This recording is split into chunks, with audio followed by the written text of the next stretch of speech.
नहीं समझ रहा हूँ ये सब क्या होता था। ये इंडिया दलालरा मुझे बोल, मुझे पता था ये सब क्या करता था। কালকের একটা নিউজ থেকে পুরো আদাস হয়ে গিয়েছিল দাদা।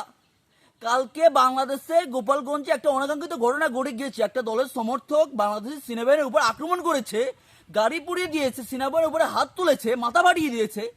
সেখানকে সেফটি দিতে রাত্রেবেলা গোপালগঞ্জের উদ্দেশ্যে কিছু সেনাবাহিনীর গাড়ি যাচ্ছিল। এই যে ছবিটা দেখুন, ইন্ডিয়ান এক দাদা না বৌদি কিছুই বুঝতে পারছি না, সে কি করেছে, পোস্টটা শেয়ার দিয়ে লিখেছে বাংলাদেশে হিন্দুদের উপর আক্রমণ করতে যাচ্ছে সেনাবাহিনী, প্লিজ হিন্দুদেরকে একটু সেভ করুন।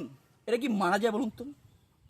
তাছাড়াও আগে থেকে খুব বাজেভাবে নিউজ করছিল ইন্ডিয়ান দালাল। তোদের কি নিউজ টিউজ নেই না কি বলতো? তোদের সেটার উপর যদি বেরোতে পারতাম খুব ভালো লাগতো, বুঝলে তো। একটা সরকার পতনের হওয়ার পর সাধারণত দেশে আমাদের একটা অনাকাঙ্ক্ষিত ঘটনা ঘটে যাচ্ছিল। তোরা ইন্ডিয়ানটা কি নিউজ করলি বলতো? যে বাংলাদেশি মুসলিমরা হিন্দুদের মন্দির ভাঙচুর করেছে, বাড়িঘর ভাঙচুর করেছে 1000-এরও অধিক। এটা কি মারা যায়? আমাদের বাংলাদেশের মানুষ এতটাও খারাপ না রে তোদের মতো। তোরা তো আমাদের যারা মুসলিমরা আছে ইন্ডিয়াতে তাদের উপর অনেক জুলুম করিসবে। আমরা এখানে খুব ভালোভাবে আছি, হিন্দু মুসলিম ভাই ভাই, আমাদের মধ্যে কোনো ভেদাভেদ না। আমরা তো তাদেরকে সংখ্যালঘু মনে করি না, আমাদের নিজের ভাই ব্রাদার মনে করি, বুঝলি তো। তোরা এমন ভাবে নিউজ করছিস, তোদের সমস্যাটা কি বলতো? সমস্যা কি তোদের? কি মাল্লু দিচ্ছে কেউ উপর মহল থেকে তোদেরকে নিউজ দে? তোদের নিউজ দেখে মনে হয় তোরা মলম বিক্রি করতে গিয়েছিস।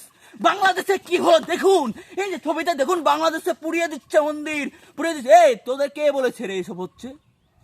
বাংলাদেশের মুসলিম মাদ্রাসাতে ছবি দেখবে, মুসলিমরা মন্দির প্রোটেস্ট করছে, হিন্দুদেরকে সেফটি দিচ্ছে। অনেকগুলো মন্দির কিন্তু পাহারা দিচ্ছে মাদ্রাসার ছেলেরা।